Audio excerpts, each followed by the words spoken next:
Hello, and welcome to another scene for the Living World of Darkness. We've got a crossover scene here today with Changeling, Werewolf, and Mage. And today's scene takes place in a smallish art gallery in Manhattan. In this gallery, we haven't decided much of what's actually being shown, but there is a piece of modern art that appears to be a few planks of wood and perhaps some spikes.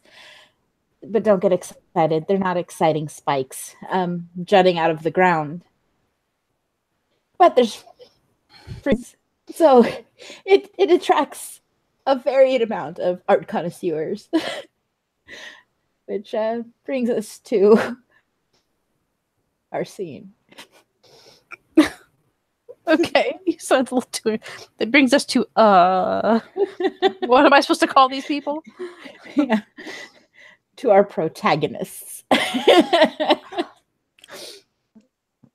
Mighty bold of you to think we're protagonists, but aren't we just protagonists in our own lives and antagonists to other? I'll leave the philosophy for when we get to the modern art. Anyway, Charles is there at the He has a glass of wine and he has like at least one a cheese and a cracker in one hand and wine in the other, and he's staring at this plank of wood. These three planks of wood, all smaller, like it's a weird like spiral sort of like, for lack of a better term, staircase. Mm-hmm. Angled at right the all angled, but they get smaller before like shrinking down to what would be, I suppose, nothing. And he's just staring at this. He doesn't get it. I mean, he's not sure what this is trying to convey. But more importantly for him, he's also while looking at the people around him and listening, like trying to understand what they're trying to get out of it.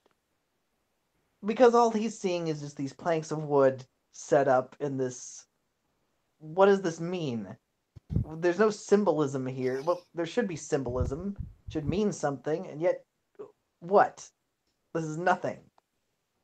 So he's watching the people around him, trying to see what they're seeing that he's not seeing.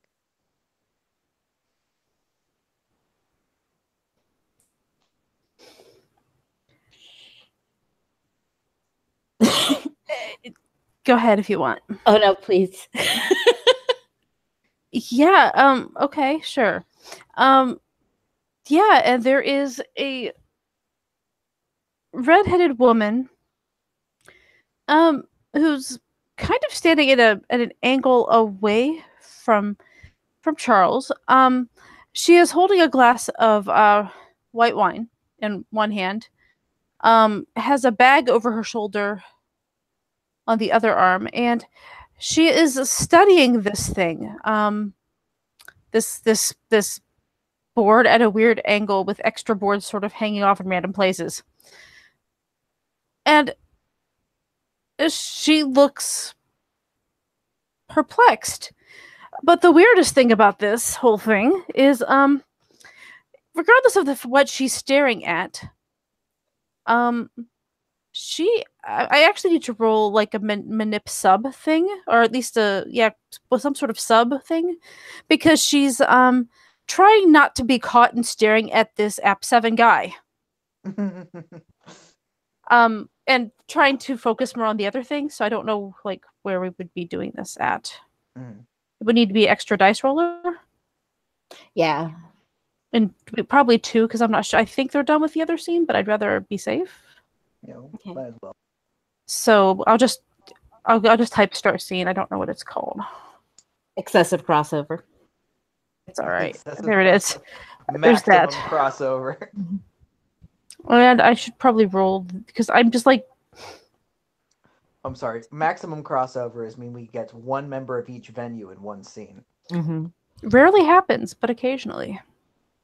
Okay, so manip and charisma are the same thing. So, what is my subterfuge? I don't think it's a whole lot in this character.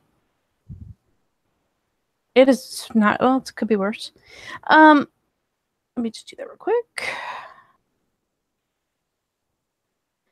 She has 4 successes to not be caught staring at the hot guy, at the super pretty man.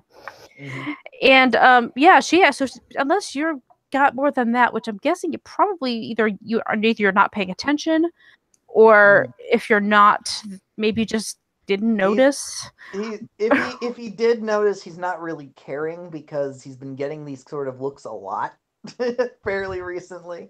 So he's just sort of, it's become this thing where it's kind of like, okay, I'm just gonna, it's part of the background noise, so to speak. Yeah. But he's watching people's reactions to the plank of wood, and he's trying to overhear like what they're talking about and stuff like that. She's not really talking to anyone. She seems to be there by herself. Mm-hmm. But she is in fact staring at the wood, and you probably hear a bit of a mutter if you're paying close enough attention. She's not really trying to hide it too much for all that it's quiet.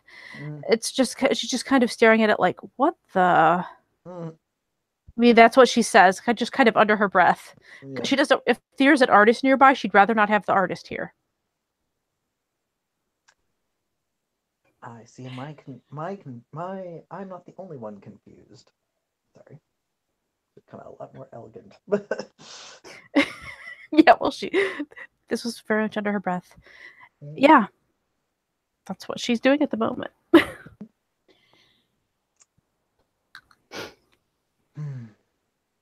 For a long moment, Charles was staring at this thing, and there's several groups of people are probably talking. It's like, oh yes, it's probably representing, like, the Trinity of all things in this universe. Everything comes in threes, whatever, blah blah blah. And he's just looking at this like, yeah, it does come in threes. That's for damn sure.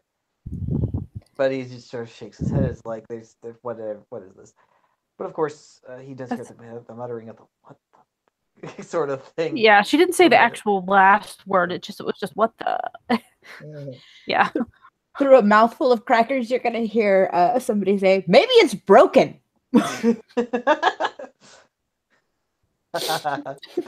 Charles looks up and sees a face he recognizes. Surprising, the face full of crackers. It's like, Bailey. Beautiful. How are you doing today? Perplexed, he says as he's looking at this. He turns his attention back to the pieces of wood. Do you think it's finished? I would assume it is. I mean, it got into this fine establishment, didn't it? This place? If it was so fine, would they be bribing people to come in here with free wine and cheese? Maybe somebody broke it after they set it up, is what you hear from this red-haired woman. Yeah. So Charles turns to that and just like, did they break it purposefully, or was that by an accident? She does not lift her eyes up to this guy because she's afraid of what she's going to do if she does. But she will, in fact, respond at least, while she's carefully looking slightly to one side and down, probably, because she's shorter, I'm guessing. She's like 5'5". Oh, yeah, she's definitely short. Charles is like 6'2". Okay, so she's looking slightly off to the side, and yeah, she'll just kind of be like, I don't know, but if they do something like that, they should really fix it. You know how you can tell if it's broken? One of us should try and touch it. And they all stare at the plank of wood for a long time, wondering who should be the first to go. Grace is actually not terribly interested in the touching of it. She doesn't think that she's going to learn anything from touching a piece of wood. You'll learn if you get yelled at. Oh, she knows that she'll get yelled at. Charles is just looking at this. It's like we're trying to puzzle out a puzzle, despite his newfound super intelligence and his enigmas, which actually wasn't bad to begin with anyway. He's still kind of like, I don't know. I mean, it's very... If you say it's very good, you're a liar. Oh, I would be lying, and that hurt really bad. At least it hurt someone.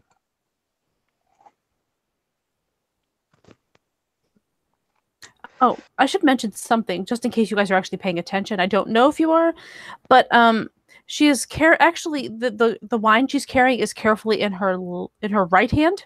Mhm. And because it is a nice day, she's actually wearing short sleeves, and her right arm, from what you can see of it, like basically you can see it from slightly above her elbow down. There's a whole lot of scars on that arm, on her like left arm. So I'm just mentioning it because it's one of those things that's pretty like super obvious. That might be something for the psychologist to try and pick up on to see if they're like self-inflicted or something. So, or I would say if you have medicine, that's pretty much what you'd want to, with medicine there's definitely something you might see. Yeah, sadly, no, I don't have medicine, so. Okay, I mean, but I have the intelligence. I could roll at a diff 7. I don't have a problem with that, to be honest. Most people kind of know a little bit, in my opinion, on that one. Kara, can someone roll me 6 dice? Yeah, I gotcha. Carol, you're someone. Why don't you roll? Thank you. Yes. Thank you. We're all people here, aren't we? Aren't we, Charles? Yes, we're all people. With normal human stand-in. Nope. Nope. You don't get that one. Nope.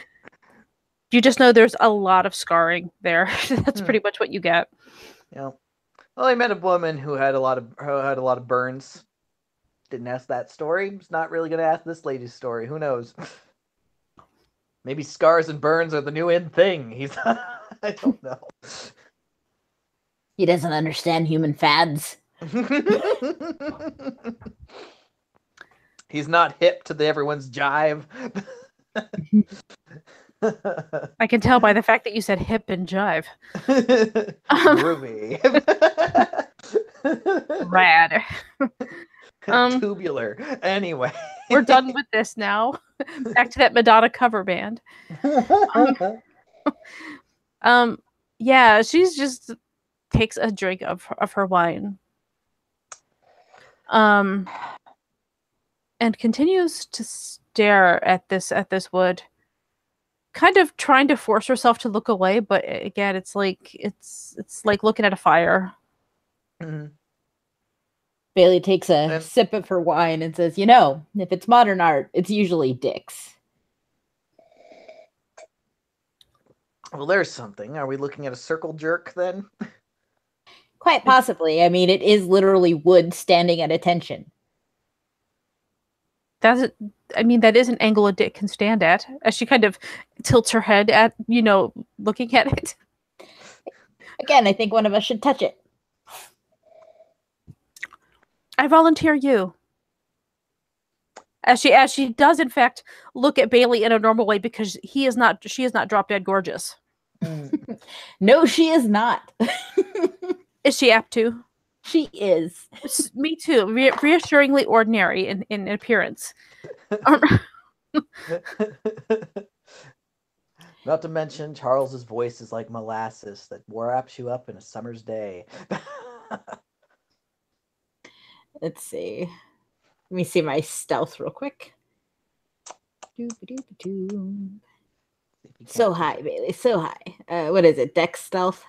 Yep. All right. Says the player of Misha. Says the player of Patrick. Yeah. So what role is that, Patrick? Oh, of course. I botched. So Bailey reaches to touch it, and a security guard yells at her. Probably for a good 10 minutes before pointing her to the exit.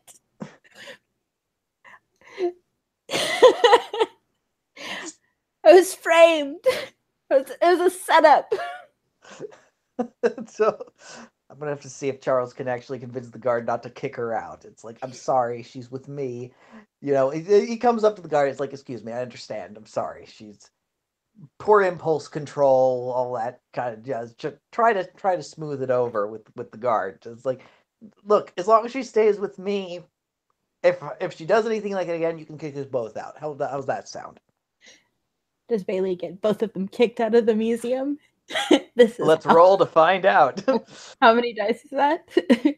Let's see. 7 plus, what is he rolling? What's the other social that he's doing? Well, is it subterfuge? I don't think so. I mean, subterfuge, I think, could be used potentially to try to talk your way out of something. Yeah. I mean, it's the closest you probably have, in my guess. Let's see. Okay. And then,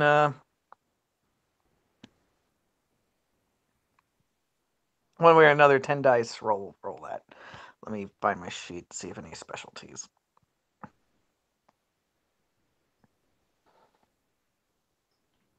Please, let me see if I can overcome this botch with another 1, botch. 2, 3. So you got 4 successes, yeah. Yay, okay. Somehow manages to convince the guard. Okay, but if she touches anything else, you're both out. Challenge accepted. She just kind of sips her wine and gives a wink to the guard. He sort of gives Charles a very level look that stays a little too long before he shuffles off very uncomfortably. The guard goes K for Charles. Okay, Sorry. so I just rolled perception empathy. Mm-hmm. She's trying to get an idea of, because you just came to bat for this girl, so she's trying to get an idea of what the relationship is. And I have a specialty in this, which is actually I have 2: emotions and detail oriented. Okay. So if I get rid of do you guys want me to get rid of one of the lower ones, or just one success, or the 10? The way I've always figured, it's like the success. The way I always thought it worked, and it's actually the way I saw the app does it, is that it either removes the lowest success, or when you have a 10, it just subtracts one of the successes of the 10 if you have a specialty. So okay, so 1, 2, 3, 4, 5 is where I'd be at with this. And you guys can totally roll against if you're trying to be more subtle, but that's what she's trying to see. Now, what I actually see is up to you guys, but she's trying to catch, like, she's trying to determine, because it seems clear you must know her, you wouldn't go to bat for her. Yeah. The intimate relationship between car owner and mechanic.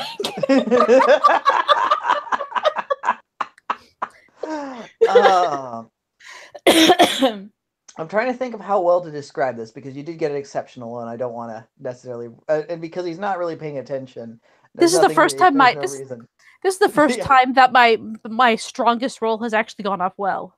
Exactly. So I want to make sure you're rewarded for it. So when it comes to Charles's side of things, it's not so much like he actually cares about her. It's like what's the way? There's definitely an interest, not anything like romantic way or anything along those lines, but there's an interest there that's a little strange. Like, maybe it's something like he finds her entertaining, or it's just something he wants to keep someone around that that challenges him in a weird way. Okay. Bailey thinks he is really, really pretty. If he's not directly looking at her, she's scoping him out. In just like the most obvious of ways. Grace understands this feeling. Let's just say she has previous life experience that keeps her from immediately going for the pretty guy. Yep. But anyway, probably a good idea. Especially this guy. Anyway. But okay, cool. So he finds her interesting in some intangibly weird way, and she thinks he's super pretty. So pretty. Okay. That's Fair why enough. she stopped messing with his car. He's like an angel that day. Just wow. I really must have hit my head. Anyway, moving on. Yeah, so she's just kind of sitting there watching this whole thing as it happens, finishes off that glass of wine, probably has another one by that time, because like it was like 10 minutes worth of whatever. Mm-hmm. And probably has, has eaten a couple of crackers and cheese. If you guys were probably too busy to notice, but she would have actually set down her glass, to eat, like to put the plate on the flat of her left hand and then use her right hand to eat, as compared to doing it, doing it two-handedly. She just focuses on one at a time. But you guys might have been too busy to notice. True. And I mean, all things considered, aside from the fact that Charles is goddamn like the burning sun right now, him actually convincing the guard actually was probably some pretty masterful work for the most part. Him actually managing to convince the guy. But regardless, as the time goes on, finally, eventually he stops and the guard wanders off. Well, now we have our answer. It's exactly as it should be. But that only answers one question. It certainly doesn't tell us what the fuck it is. As somebody like next to them like gives Bailey the shh for being loud and obnoxious.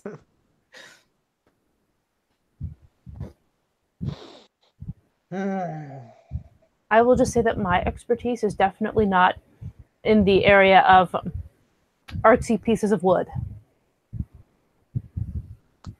But it's perhaps maybe if we observe a few other pieces around the gallery, maybe we might be able to come to a better understanding of what this is, or a better appreciation of everything else. I mean, we'll see something so bad that we'll be begging to look at wood again. All right, let's go.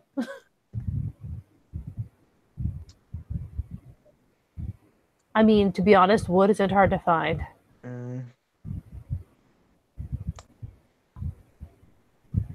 Charles turns his head around for a while, and then he pauses and he stares at a selection of like maybe like 5 people or so who are all in like poses. They're actual living people, but they're all like dressed up in this like surreal sort of art painting and disguises. Like one has an arm that looks like it's like a snake curling up and around them, but the rest of the arm looks like a tree trunk. And a lion for a chest, lion's head for a chest, but their head is that of like an avian sort of creature, and the rest of their body just melds into these weird sort of like artistic sort of pictures. And there are many others that everyone is different, but blend into this weird sort of surrealist sort of art, which sort of draws Charles over to them as he and everyone's allowed to like walk around them. Doesn't seem like everyone's allowed to touch them, but everyone's able to like walk around in between them and stuff and get them from the different angles, because every single inch of these people is painted and decorated.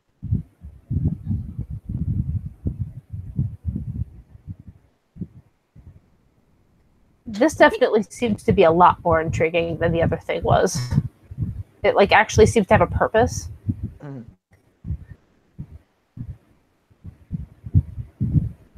You'll definitely get yelled at if you touch one of these. I'm sure there'll be more than just being yelled at if we touch one of these. Charles mutters as he's looking at this one guy who's definitely doing everything he can not to stare back at him. I don't know. I bet you could touch one of them. Just give him a good solid poke. I don't want to mar everything else that's going on in this.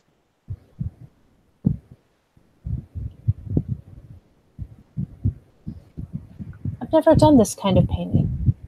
as she's actually pretty much intrigued by it. Like, she's kind of stopped drinking her second glass of wine at this point, and she's just very focused.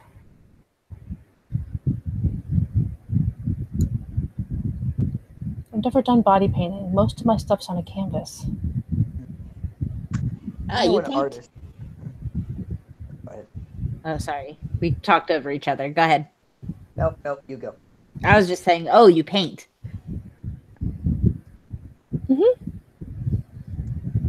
Nothing like this, and definitely nothing that's been shown anywhere. It's a hobby. Oh. So what do you paint? Like fluffy kittens sitting in a basket full of yarn? The last thing I painted was a raven. Ooh. Red has a dark side. It was a gift for a friend. Red's friend has a dark side. That depends. Why they want a raven? Long story. Hmm. But he definitely likes ravens.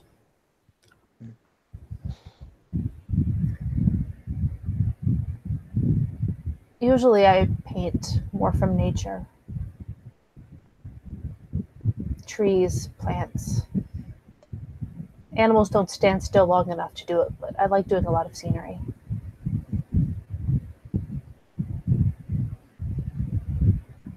The raven was an exception because it was from memory.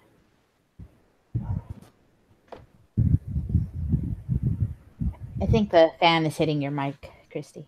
I'm sure it is, because Okay. the problem is that if I turn it off, I'm going to die in here. Oh, So I apologize if it's too much. it's okay. I will find a way to survive somehow. I'll try to cover up the mic when I'm not using it. Okay. So Charles is staring at the but is taking in this story about the raven and everything. The raven often has a lot of interesting symbology. Some cultures, it's the keeper of magic and secrets, and oftentimes is the one a trickster god, one that brings one into that, despite its tricks and stuff, and tricks and bits of fancy, they'll often transform you into something more.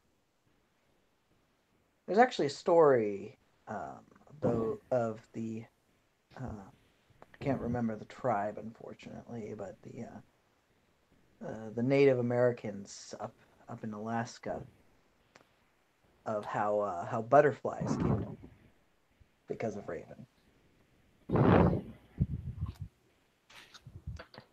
Raven was thinking of pulling a prank, and went to his friend Frog that day, and started extolling with grandeur of how amazing it is to turn oneself inside out.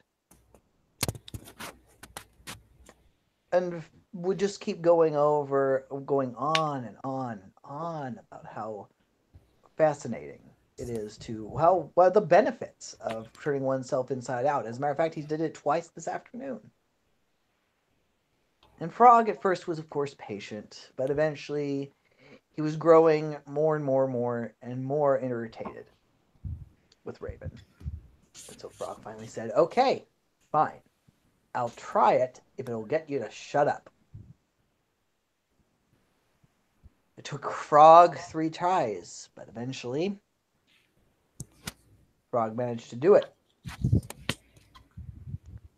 And when Frog turned himself inside out, he became He became all the beauty he was on the inside, and became the first butterfly. Problem was, despite the fact that Frog had tried so hard to manage to turn himself inside out, he couldn't figure out how to change himself back.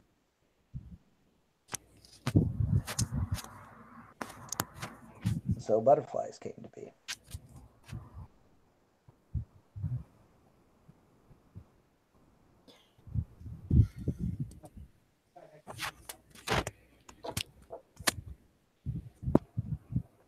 That's really interesting, actually.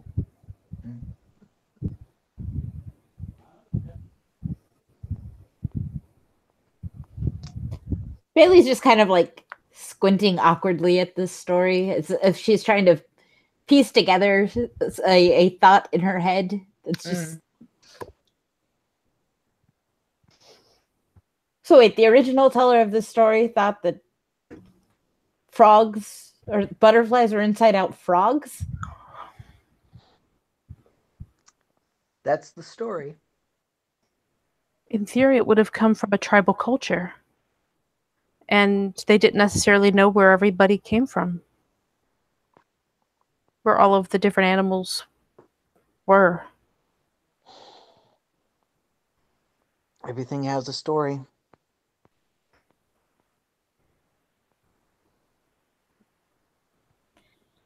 She just goes like a shrug.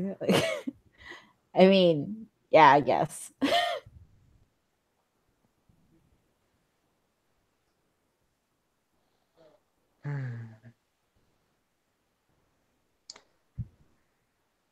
The thing is, from a tribal level, like I said, like every culture probably has stories, maybe not exactly that, but similar to it. Oh, I mean, I'm not saying that tribal stories aren't fascinating or interesting. There's, the origin of the dog star, and how he ate humans and by first kidnapping them and rapidly consuming them, and then they burst forth from his belly. All sorts of fun stuff like that, but I guess I don't get it. Who looks at a frog and says, inside out, that thing's going to be real damn pretty? Perhaps it's a small little bit of a fable on the idea of how beauty's on the inside, not necessarily on the outside. So what do you think you look like turned inside out? Haven't tried it. Under her breath, you could totally hear Grace saying, I think he's the butterfly already.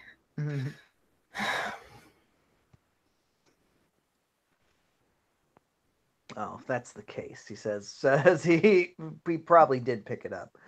Yeah, it was low, but I'm not going to make you guys roll for it. Yeah, it's like, well, if that's the case, I haven't figured a way to change myself back into a frog. I like to hope you're not as fragile as a butterfly. She gives him like a wink and the little, how you doing, kind of. yeah. Anyway,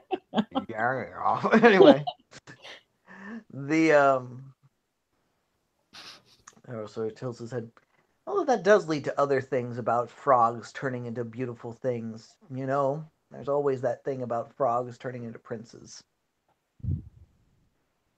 Yeah, I don't believe in that. I think if you're a prince, then you're a prince. I don't know. I like to think that everybody has a certain ability to be more than meets the eye. All of us have a little Optimus Prime to us,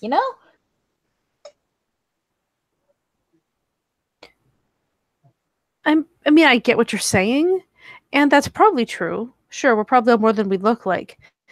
But I guess what I'm saying is I don't think the tiger's going to change his stripes. If they were a frog to start with, they're probably going to stay a frog. Except frogs start out as tadpoles. Which is a baby frog. Yeah, but significantly different in form and function. I mean, humans start out as embryos, fetuses, and then become infants.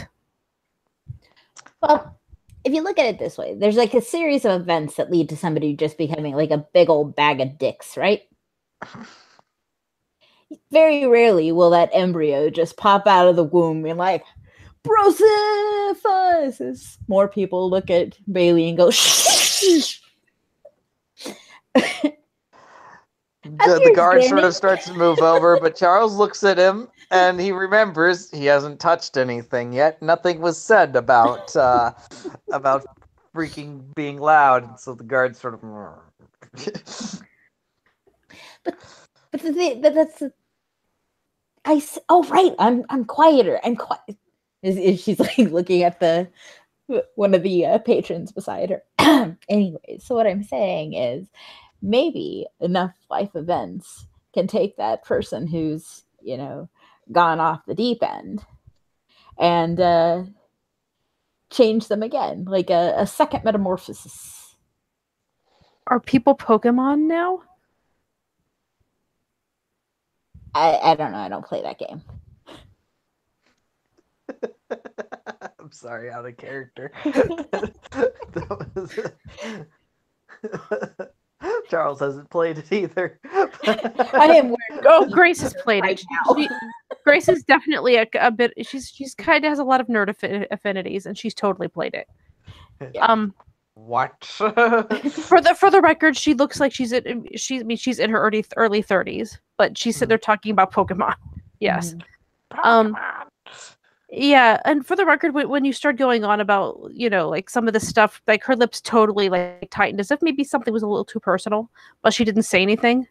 Mm-hmm. Because what she is talking about a very personal thing. You guys just don't know it. Mm-hmm. Perhaps a perception psychology roll should be made. Doesn't that usually at the end of the scene? Well, that depends. It's different for him. It's different for me. He uses psychology instead of empathy. I have psychology and empathy. What's your point? Yeah, Go on, though. This is why I think the thing should be brought up to admins to have a universal ruling on it, so that no one else has like mixed rules on how they can do it. Mm-hmm. But that's well, we'll worry about that later. Fine, I can do a perception empathy just for the time being. I'm not like running this. So it doesn't matter to me. I'll do perception empathy just so everything's universal. So.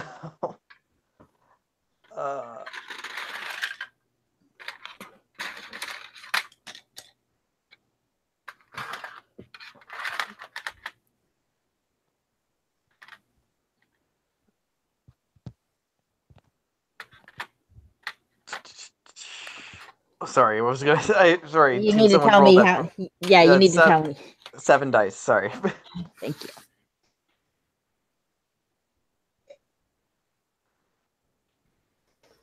$84 dice. All the dice. Just the answer is yes. I'm Kane. Anyway. 2 successes. Okay. Wait, did you use a specialty? I don't have. Well, let's see what specialties. Sorry. I forgot. Attention to detail and insightful. Insightful probably would be, so that would be 3 successes. It's I don't know what to say here. I mean, like I said, because I already kind of gave you the main thing is that there's clearly something a little bit personal. There's a lot personal about this particular discussion, but she hasn't actually said this is a personal subject. And it's something close. Yeah, it's something that she's doesn't. It's something that is personal and important to her. Let's put it that way. Is the conversation making her uncomfortable? It's making her a little touchy, but not necessarily uncomfortable. Gotcha. Okay, it is definitely a sore subject. That's definitely something of a sore subject. Definitely, but she's not. But she's also like not sitting there like she's not like turning away and walking away or something stupid. She's just arguing her point. Yeah, exactly.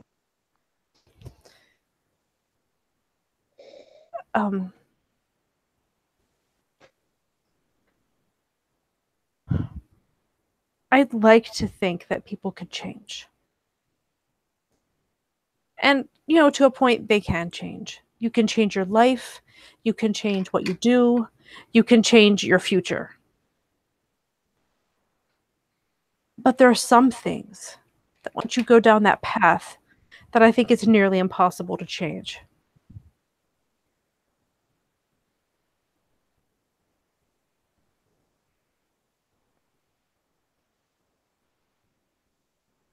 It would take a lot of therapy.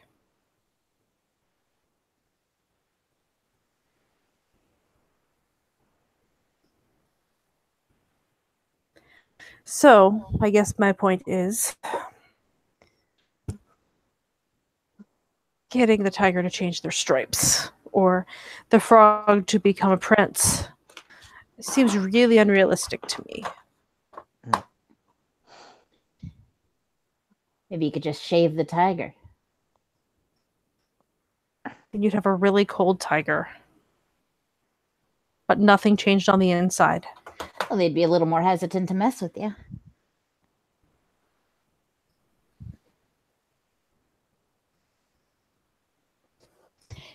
Or they'd try to shave you back.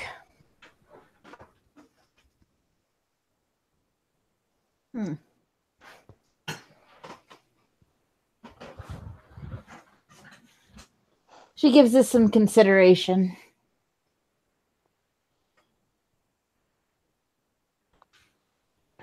Well, let's hope not.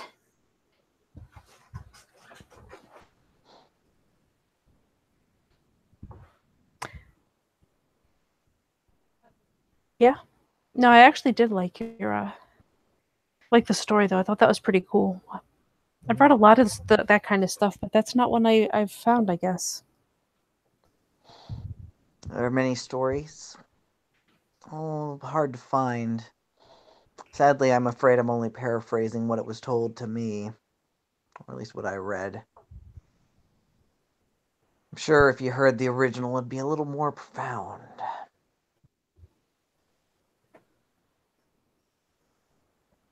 Maybe.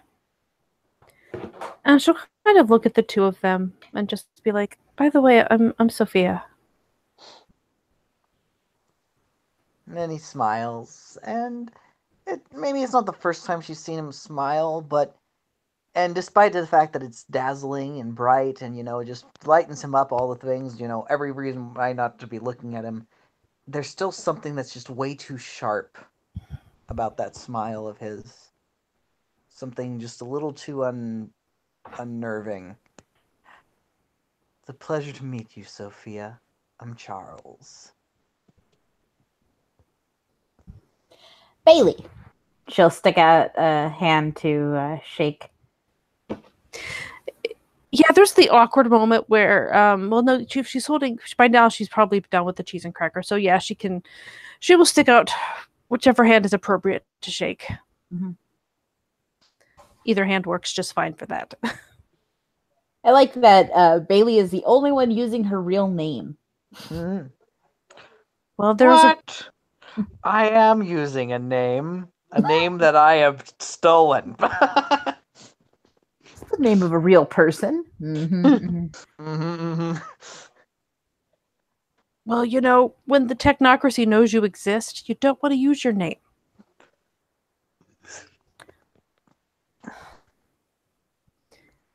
Besides, it is as real as an alt ID can be. I swear. Mm-hmm. Anyway, yeah, she'll shake the hand and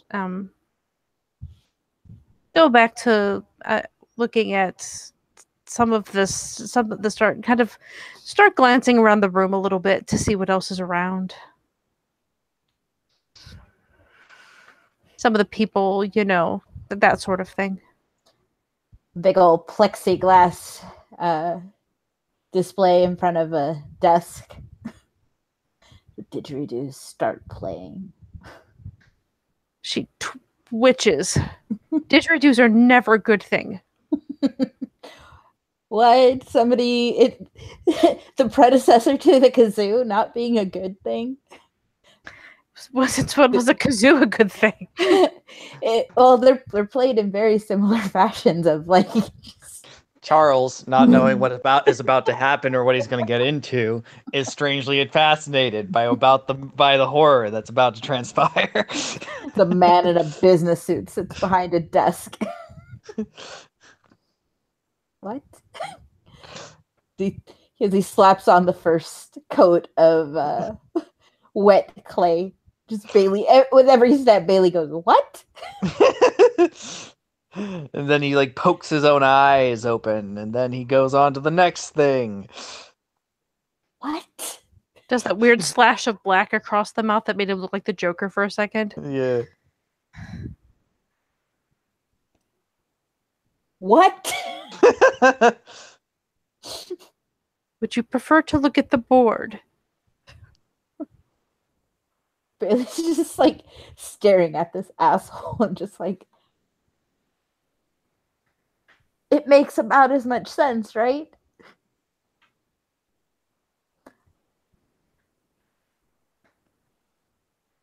She's just like glaring as he slaps on one coat after another and then throws like a handful of dust in his face.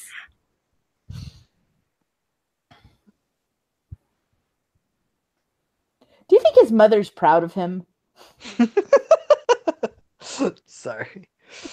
Depends on how much he's getting paid for this. It just seems like it would be a real awkward conversation over like Thanksgiving dinner. Like, so what's Paxton up to these days? He's slathering clay on himself over in Chelsea.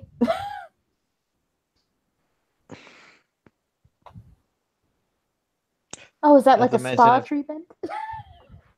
After the mention of Thanksgiving, Charles just sort of goes off into a long sort of distance, like 1,000-yard stare sort of thing. He's not even watching the art anymore. Lost back in a memory. You know, I'd feel sad for him, but considering the thing that was made, it's probably it's a good thing if you get shaken out of it. OOC. Mm-hmm. Yeah, I mean, I'll go and roll perception alertness to see if I catch that or if I'm just too transfixed by this bulk bullshit. Yeah, I'm gonna do that too. So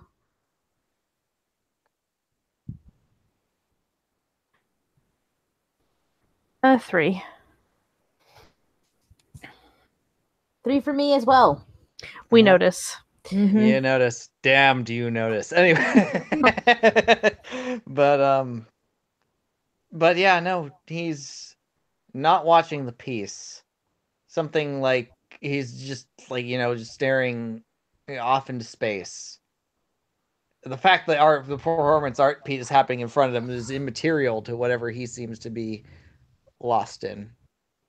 Some moment. Some memory. As he's remembering. Yeah, he's kind of lost in this whole thing. And here we go, because I know what's going to happen in this moment, but we're going to do it anyways because it's her. It's what she does. Yeah. She's dumb. Yeah. She's going to kind of step a smidge bit closer, just a little bit, and kind of reach up to kind of touch his shoulder. Mm-hmm. You know, that kind of try to get attention, and it obviously it's awkward because you just met. Mm-hmm. And I know this out of character, and so does she, but that's what she does. Mm-hmm. And she'll just be like, hey. And he slowly blinks. That's actually probably the odd thing you guys probably noticed. He hadn't blinked once during whatever revelation before he finally, someone physically interacted with him. And where were you, buddy?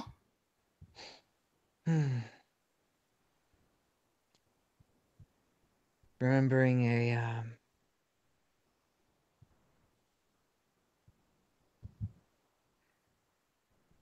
family memories.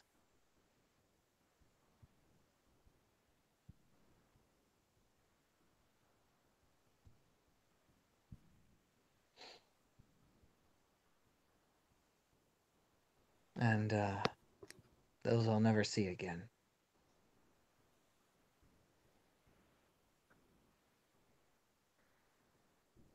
I'm rolling willpower.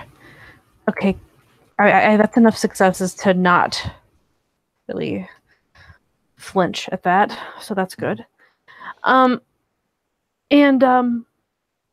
she'll just nod,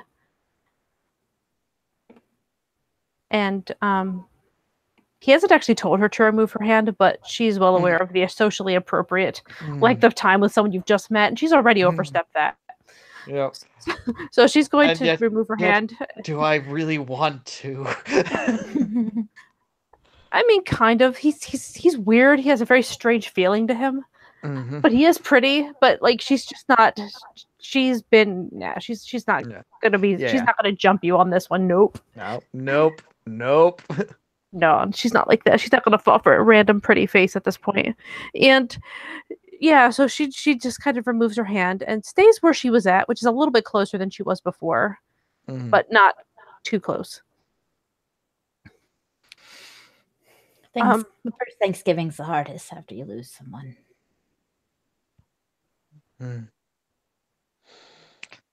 Looks like I have something to dread this year.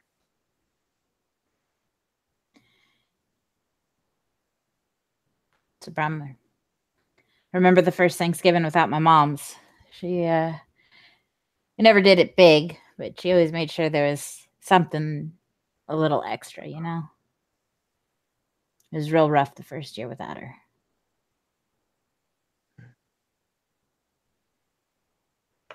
And she'll give like a friendly like pat on the back, nothing like rough or jostling, just like one of those like, yeah, losing people sucks.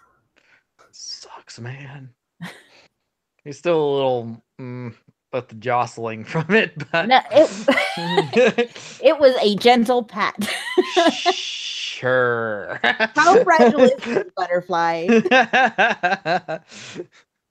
How dare you? He barely shakes hands. What do you think? No, I'm just kidding. Anyway. She's gonna start traveling with that crowbar. Pat him with a crowbar. That's fine. Anyway. But yeah, he's where Ben's with that.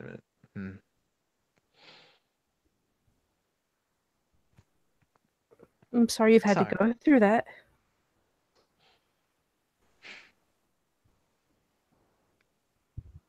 I like to believe that they're happier now. At least away from all the troubles. At least the troubles here.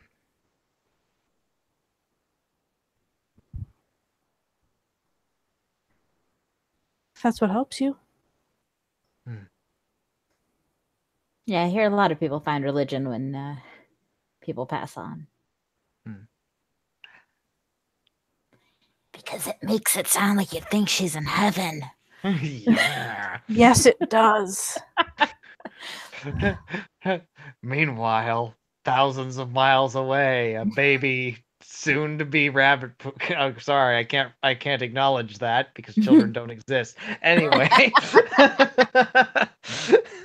Anyway, a baby moving on. A baby cat. A cat with a little bun. Yes, a little baby bunny. There we go. They're called leverets. Leverets. A little leveret is having a hell of a time. Let me tell you, with its eyes open.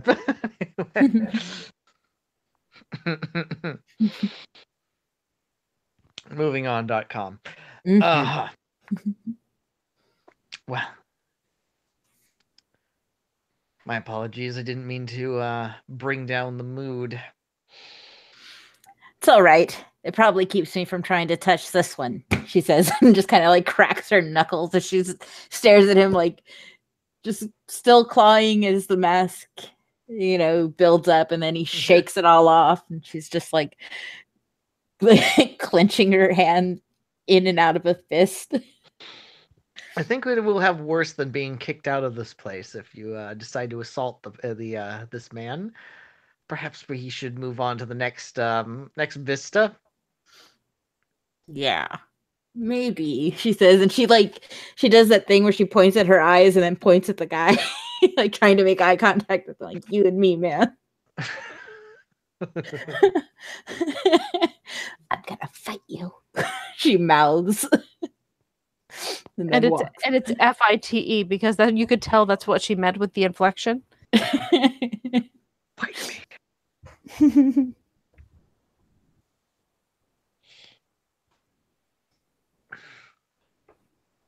So on to more actual like art. Well, not that everything has been an art piece, with the sole exception of maybe the planks of wood. But... Oh yes, because what we just saw was legit art.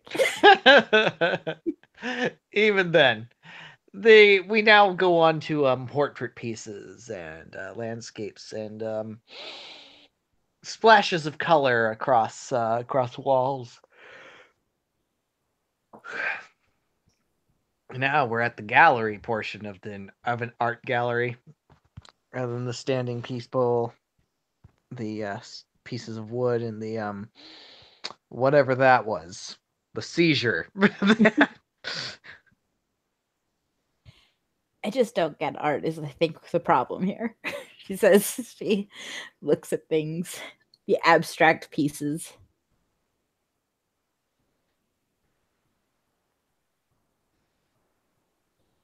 I mean, they're supposed to evoke some sort of feeling, right? I mean, from what you're describing, they do evoke a feeling. It's just not the feeling that that they probably are going for. They might not be going for disgust, as it seems to be your thing. More along the lines of confusion. But I mean, the last guy, sure. But that was gross, right? I just thought it was pointless.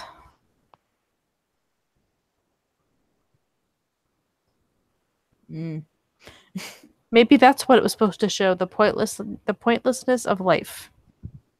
Life's not pointless. What do you think the point of life is? Ooh, the deep philosophical questions. You're the one who said it wasn't pointless. Leave your impact where you can.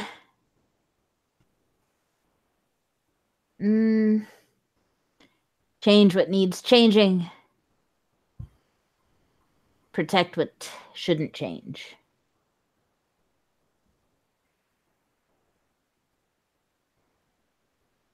What about you, Red?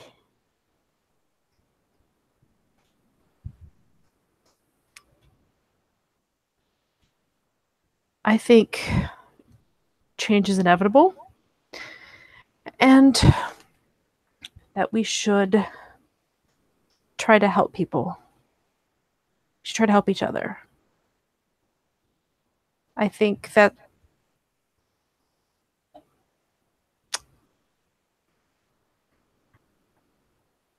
and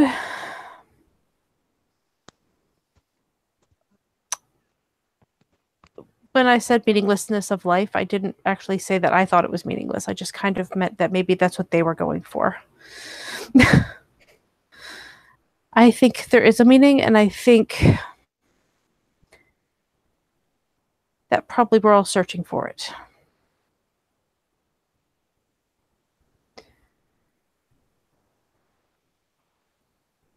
But I do also think there's a place that we're all meant to be. Or to do, you know? You just got to figure out what it is.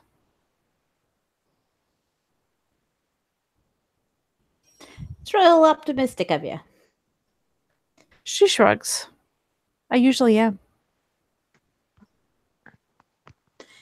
She'll look over to Charles. And you? What's the point of life? Hot stuff.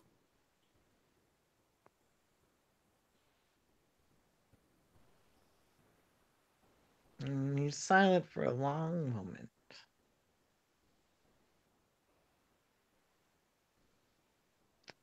He's staring out at these pieces, these art pieces.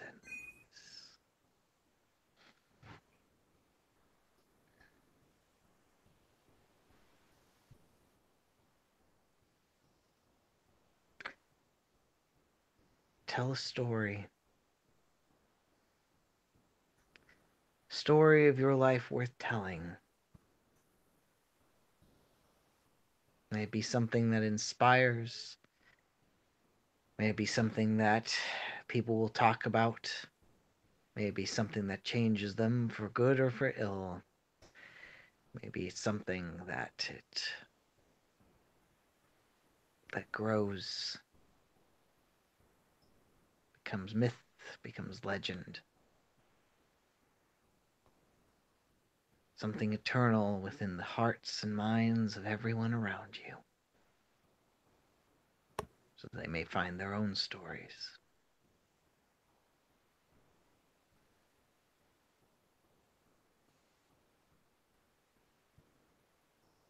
Have you found your story?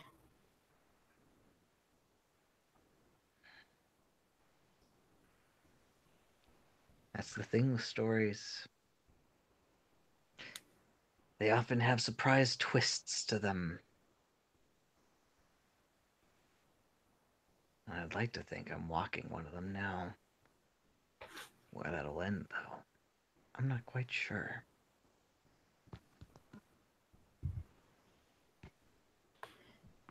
Hold on, I need to roll Charles as a weirdo.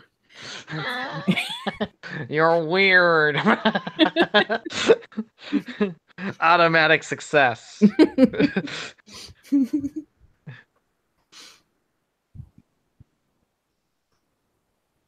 I'm not actually rolling anything. I'm just talking shit.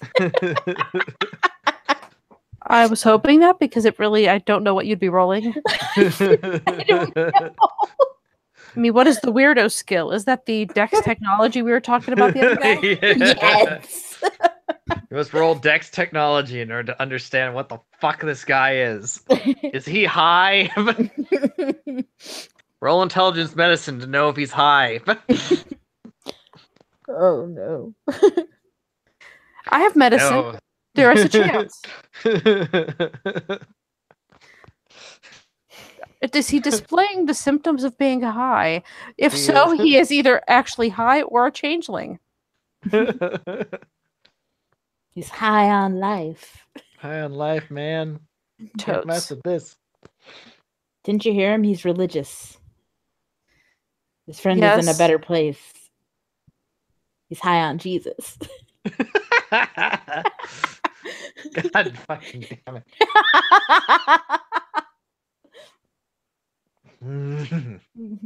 I mean, I was going to say a better place is probably not, Beaverbeck.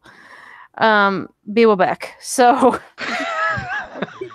Well, she wouldn't be back there, would she? You can't prove it. The reincarnation cycle's weird anyway. Oh God. Dottie's in her 40s and pregnant again. No. No. no, because children don't exist. Not here. In Or Billowback, maybe. And not in any part of this world. Your childhood's a lie. Anyway, moving on. Yes. Back to Charles as a weirdo. Yes. Bailey's just like giving him like the squinty head tilt at that whole long monologue of we tell our own stories and it may be a twist and I don't know what the ending is because that's not something you kind of expect from somebody who's dressed like Charles.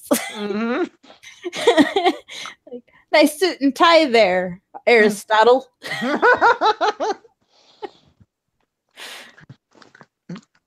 Well, at least he's not Plato, because Plato was apparently a pro wrestler anyway.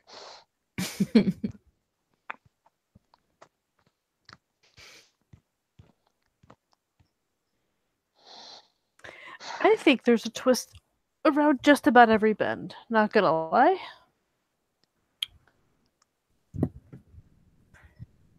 And it can be good, it can be bad, but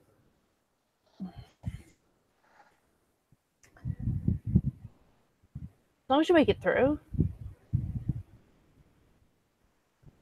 I mean, that's really all you can hope for, right? Indeed. I think you guys are selling yourself short, setting that bar that low. Do you think so? A little bit. Should be more than just making it through. Should make it through with like a blaze of glory. make it through so people who go after you know you were there.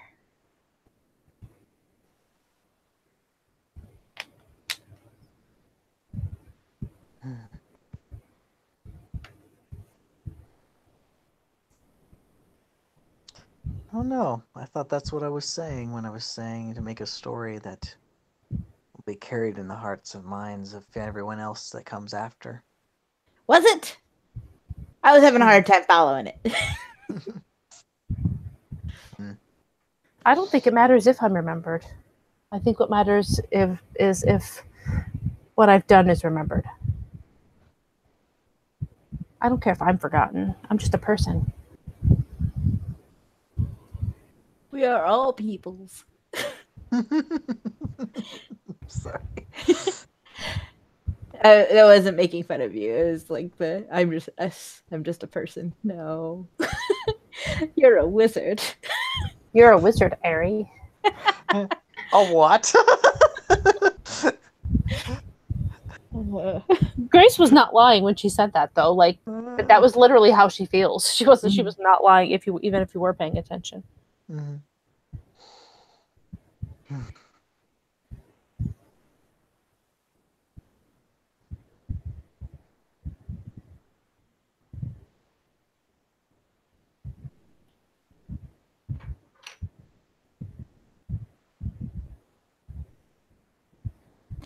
I think I'm going to try and touch one of these paintings. Well, if you do, then we're all getting out of here. I haven't thrown my lot in with you two yet. You're the one who made the deal for yourself. Fair enough. Feel free to enjoy the wood planks and the. He stares at the performance art piece that's probably still going on. It's not really the torment of one's soul when chained to a desk job.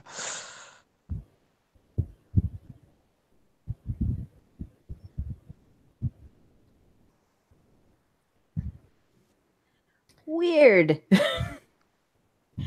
Sorry. Now you just disappeared. No big. Oh, big. No, I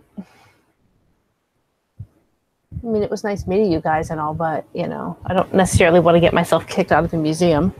If I choose to leave, that's its own subject. Yes. And he stops for a moment, and he checks his pager for a brief moment, and then just goes, it's usually about this time, just where I'm about to get invested in something, that this thing goes off.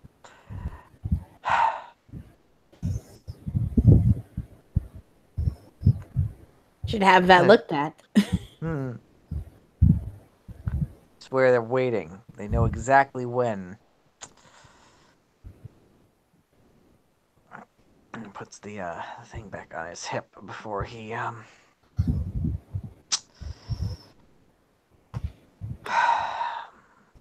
looks at the next piece. Regardless, I don't think I necessarily want to leave yet. So if you could restrain yourself just a little bit longer before you decide if you're going to touch anything else. Fine. She says and just stuffs her hands in her pocket. Well, can somebody explain to me what all this splashy slapdash thing here in front of us is? I already gave you my guess. It led to depression and a lovely, depressing conversation.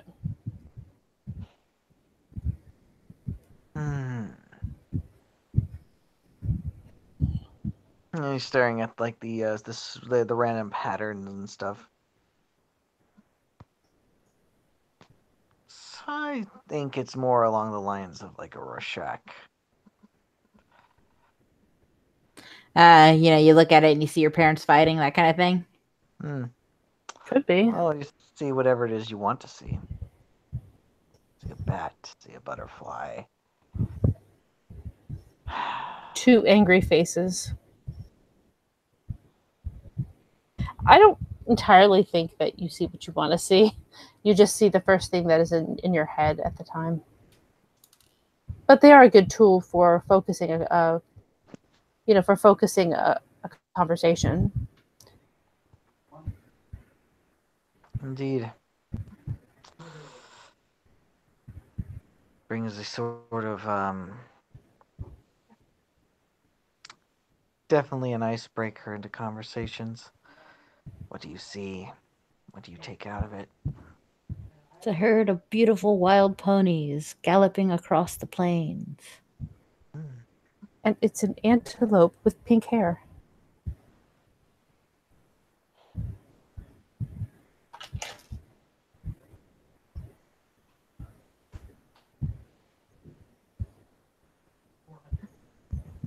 A serpent gazing out, smiling as it tells its lies.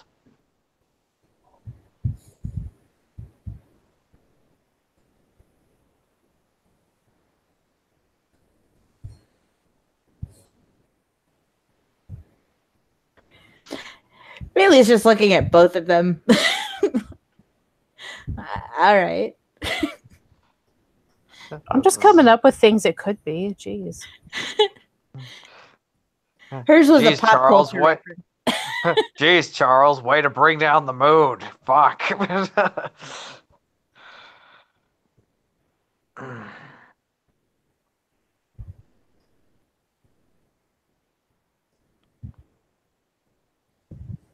Regardless, there's some things I think that you're just supposed to take what you can out of it.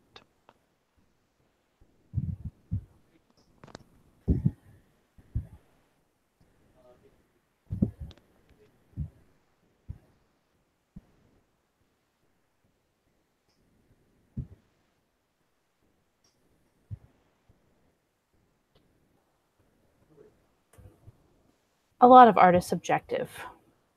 When I paint something, it's because it's inspired me to paint it for whatever reason.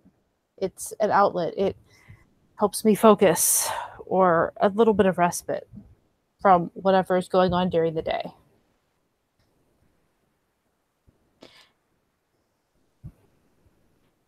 Yeah, but do you charge? And she looks down at like the value of the painting. $28,000. Holy such reasonable. Really, it's a bargain, she says over her shoulder at the patrons who are once again glaring at her for being too loud.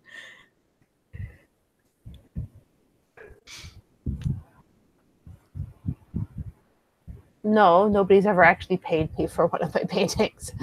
I don't think anybody would be that absurd.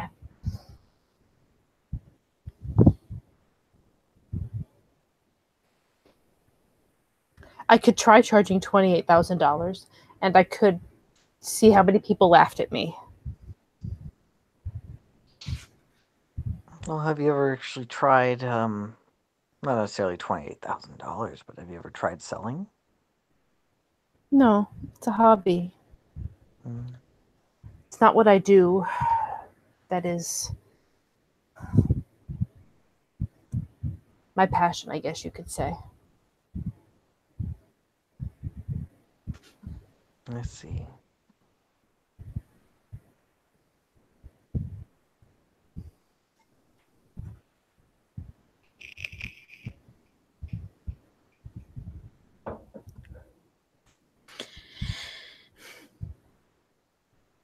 I like to think what I do has a certain artistic quality to it. You know, taking an old piece of crap cars and making them work better, look better, drive faster.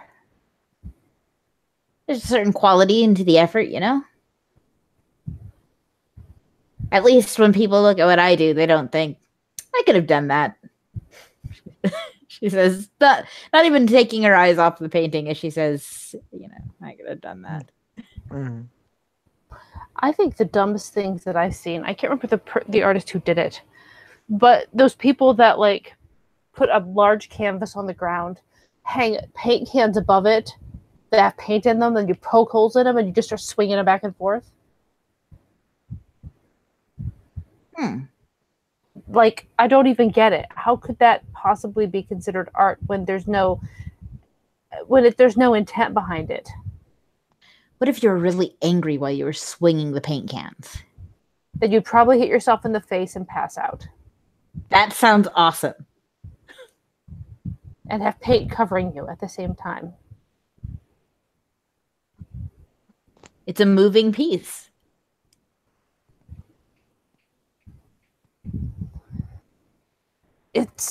Moving is one word, I suppose.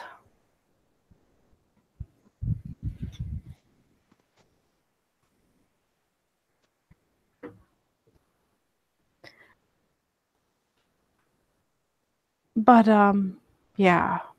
Okay. I look at it and I guess I just think that art should have some kind of intent to it. Even if I'm just painting those dandelions over there, at the very least, I'm trying to create a little bit of beauty, right? I mean, at least my intent is there. If you look at other paintings, they're trying to create sheer horror. And that there is intent there. The only intent behind a painting like that is I want to make a painting the laziest way possible and make a lot of money from it.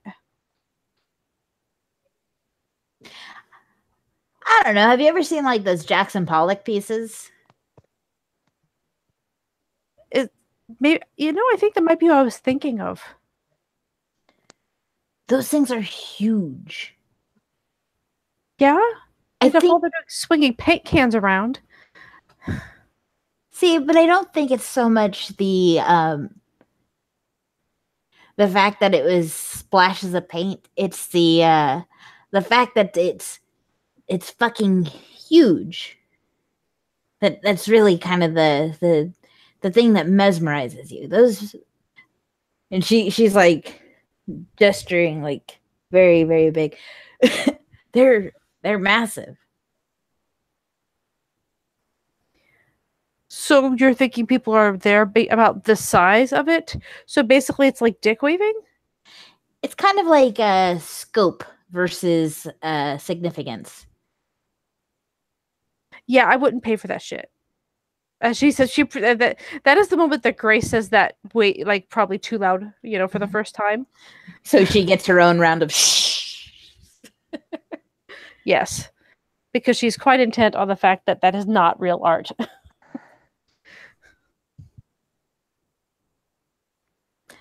How about Georgia O'Keeffe?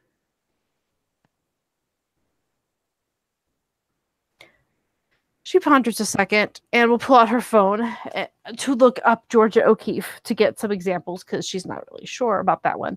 Because I'm not really sure about that one.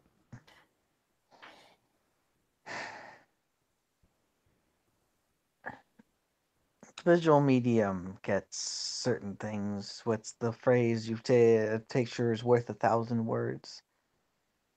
But I think words are the ones that, if put just right, if arranged the right way, if spoken with truth and feeling, or lied about in just the right way, they can inspire many people.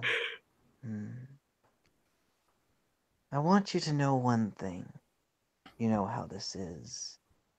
If I look at the crystal moon, at the red branch of the slow autumn at my window, if I touch near the fire the impalpable ash, or the wrinkled body of the log, everything carries me to you, as if everything that exists, aromas, light, metals, were little boats that sail towards those isles of yours that wait for me.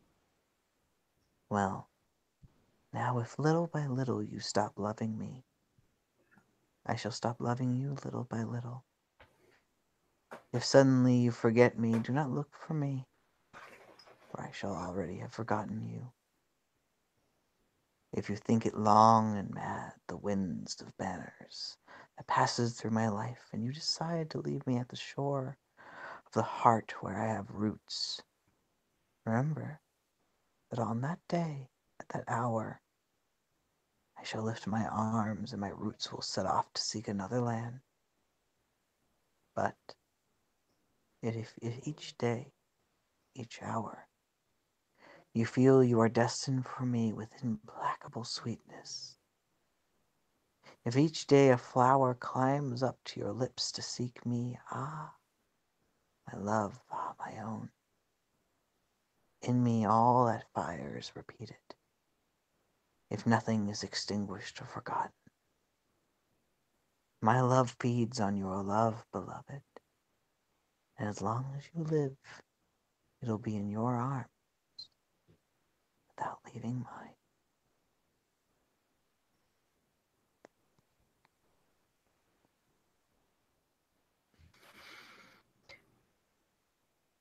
You sound like someone who's lost someone. Sounds like Pablo Neruda. Good ear. Good poet.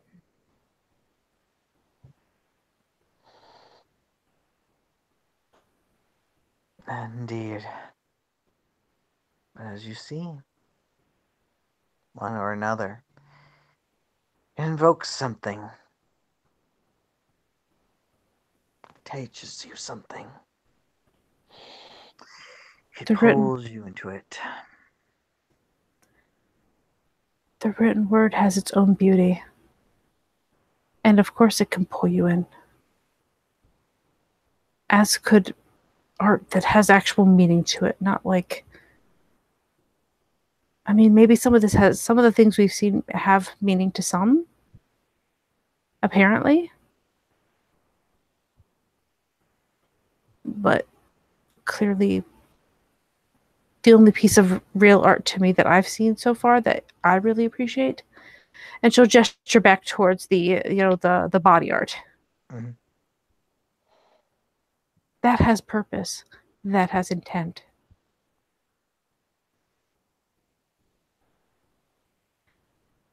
And after looking at Georgia O'Keeffe, as she kind of glances over, there's definite intent there. I think what she did was really interesting.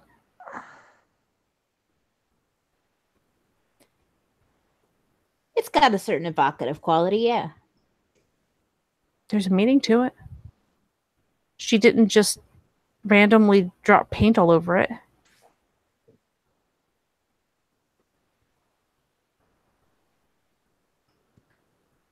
There's no, like, what is it in the Princess Diaries where with the balloons filled with paint and they just pop the balloons and let the paint drip down?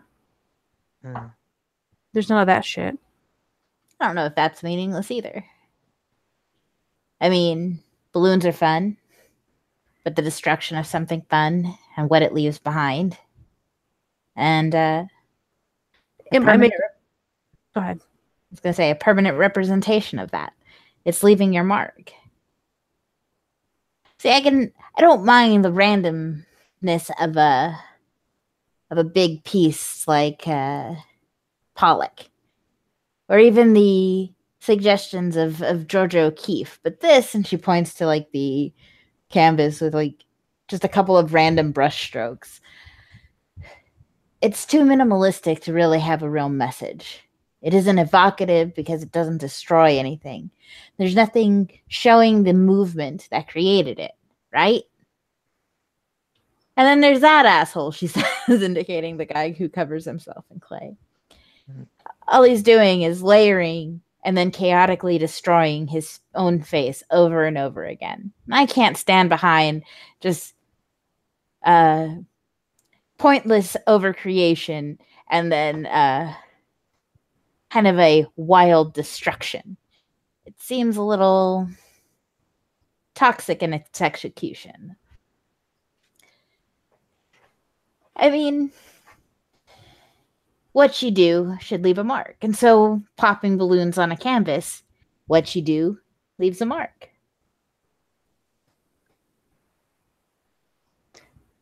Grace is just kind of listening to this whole tirade. And just sort of slowly her face kind of lightens up a bit, I guess you could say, just like she's appreciating what you're saying. Mm-hmm. And when you get to the end, she's just kind of like, and I appreciate your point of view. I don't think I'm wrong, but you're not wrong either. That's what this shit's supposed to do. That's what all of this art is supposed to do. It's supposed to make us think. Wonder if the artists would like that we think I've seen better. They probably wouldn't appreciate that part as much, but I mean, if my stuff was here and if that's what people did, you know, even if all that people did was rip it apart, it still accomplished something.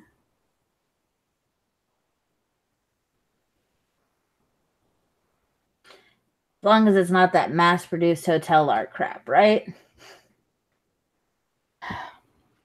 I mean, if it's just a copy of a copy of a copy, then agreed. Then again, I had some art posters on my walls while I was in college. And those are definitely copies of copies of copies. But I still found them beautiful anyway. So maybe who am I to judge on that, I guess. Well, I mean, it depends. Was it like a poster of Dali, or was it like a poster of Van Gogh? Let's see. Monet. I mean, I don't want to assume anything, Red, but can you afford a real Monet? She just looks at it. I mean, she's wearing like pretty much ordinary sort of like, she's wearing like a pair of like dress pants with like a button down shirt and a pair of flats. Mm-hmm. You know, she looks very much like, so, you know, someone who has a casual business environment that she works in. And she just looks down at this and she's just like, I mean, no, I work in a shelter. I'm opening a new shelter. Pretty much any money I have is going into that. Well, then I have to say that if you're pinching your pennies, an art print is just fine. I wasn't looking down on myself for it. I loved them and they made my room a better place. So I'm perfectly fine with that. But I guess that's for the same reason that I wouldn't necessarily like say much about the crappy art prints in a hotel. Because, I mean, I think they probably could afford something a little more original, sure. But it's, I don't know, maybe somebody enjoyed it. It's not, the problem isn't really that it's a copy, I guess.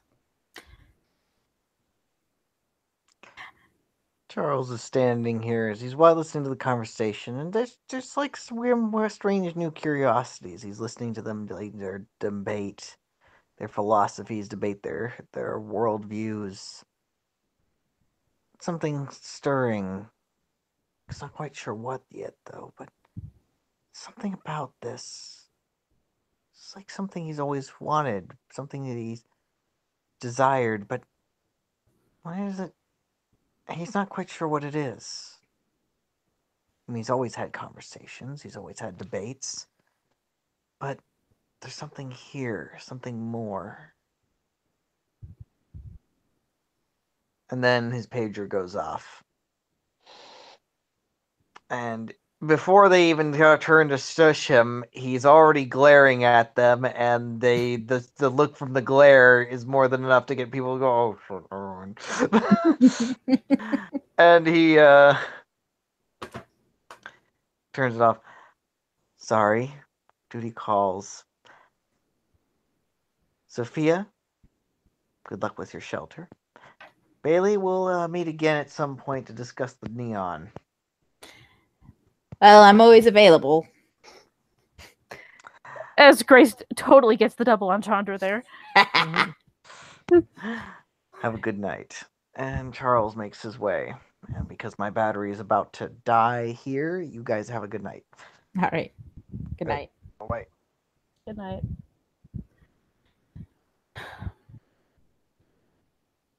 I should probably get going too.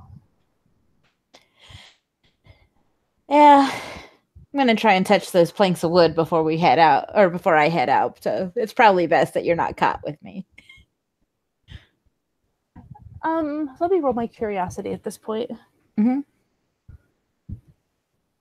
She's not actually curious about what's happened if she touches it. That's not what I'm rolling about. That's fine. And I don't think it'd be too high of a difficulty to pass that. So, because she has 1 success at diff 7. So yeah, she will just she'll just actually what she's going to do, and I'm gonna let him know she would have done the same thing as well. He just had to go pretty quick. She will like rummage in her bag and pull out a card. It has an address of a shelter that you've probably never heard of in Manhattan because it's still in the process of being organized, and a phone number on it, and it says Sophia Vannon on it. And she'll be like, if you ever want to, get coffee sometime. Yeah, we can discuss art or something. And she'll pull out her phone and like punch in. There's a phone number, is there? Mm-hmm. Yeah, it's the phone. It's one of the 3 phones in her bag, but that of course you don't know are all there. Yeah, so she'll call it and then hang up after like she hears a ring coming from the purse. There, and I got my number. If you ever need help with anything mechanical, I'm your girl. Keep it in mind. Mm-hmm. First, I should learn to drive, though. This is as she's kind of turning to, because she realizes you're going to probably do it exactly as you say. Mm-hmm. And she saw how bad of a sneaking you were the first time. So yeah, she's going to, set down the empty glass, start making her way out the door. Let's see if I botch it the second time. Oh, I don't. You 4 got successes.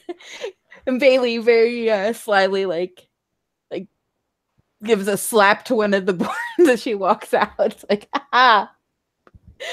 And I didn't see it though. I left. It's fine. It was for her own gratification. And feeling quite pleased with herself, she also leaves the museum. And that's where we'll end the scene, ladies and gentlemen. Thank you, players, for playing. Thank you, watch, for watching. We'll catch you next time.